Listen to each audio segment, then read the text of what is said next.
So today we are going to make a straight-sided pillow.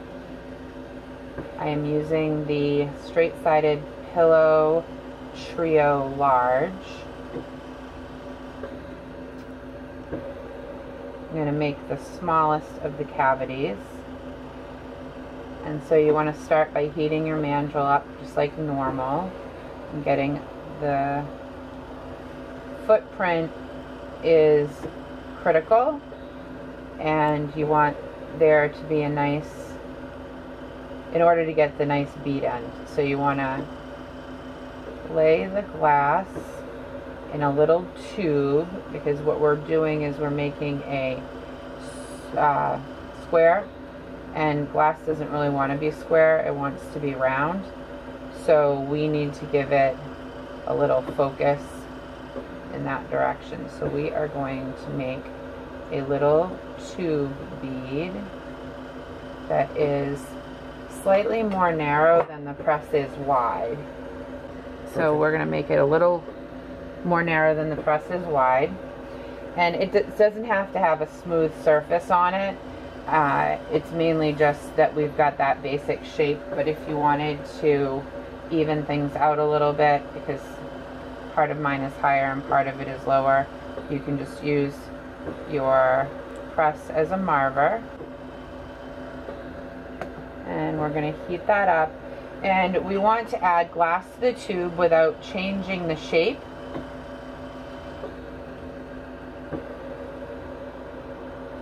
Until we have it about a millimeter extra space all the way around compared to the cavity. So I'll show you that in just a second, and I think we're going to be all set with this one last wrap.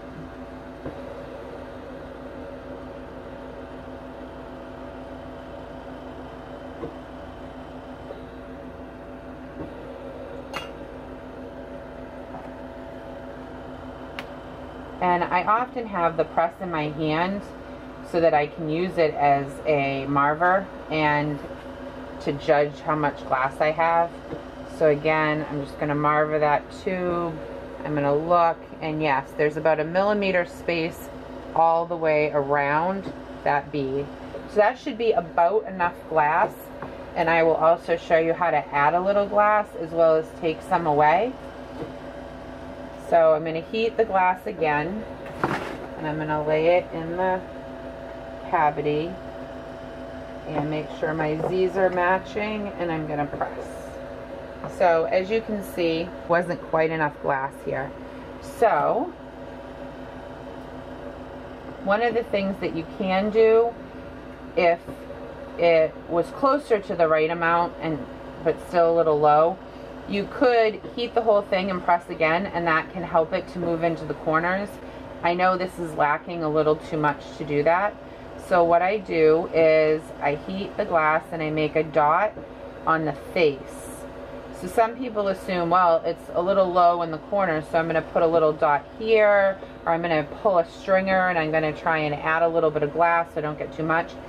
That is futility at its finest, because the press was designed to do a job, and that is to push the glass from the center down and out, and we want to fill in the corners, and what we want to do is get the press to do the work for us.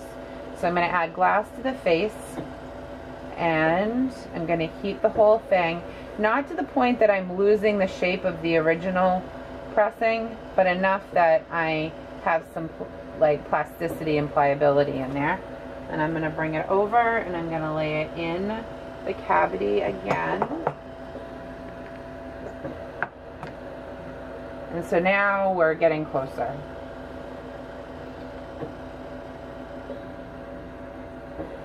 So heat that whole thing up. I could do the same dot system again. And I'm not going to have a problem with the glass going outside the cavity, which is where the problem comes in if you try and add glass by doing the little dots on the corners, because you'll probably get too much glass in the corner for the shape of the press. And now you've got a little lip, and then you have to fight to try and get the glass back into the press. So we're going to avoid all of that simply by staying in the center when we're adding glass. So again, I'm heating the whole thing enough to make it so it will move, laying it in the press. Okay, and now we're closer here. So I'm going to heat the whole thing up one more time because like I had said before, sometimes all you really need is a little more heat because the glass wants to be round. We're trying to convince it to be square. The press is cold. It's cooling the glass as it's moving. So there's just a lot of physics working against you when you're dealing with a square shape. So sometimes it requires multiple pressings even though you have enough glass. And this is the case now because I have nice sharp corners. And so I'm going to heat the face because I've got some chill marks. Chill marks are normal when you're dealing with a press because you're taking the hot glass, you're sticking that into a colder press, and so there's a reaction to the glass. But what's really great is once you sort of go and you do your fire polishing, which is what this is called, and just flashing it back in the flame, well, sometimes you start to lose the corners again. So you may want to go back in and press one last time to get it really crisp. And when you do, you may not get any chill marks, and if you do, they're going to be really subtle because the glass was not nearly as hot when it went in the second time. So that is how you would do it if you needed to add glass. And so this is what we have. It's beautiful. You can see the doming and sort of facet on the surface, and you can see the nice crisp edges. So very nice. Now, the same concept happens. I'm going to take this a little further. The same, and I'm in a studio that's extremely cold, so I should probably have heated that glass a little slower, but here I'm going to add too much glass so I can show you how to recover from that as well. So add a little more glass here and a little more glass here.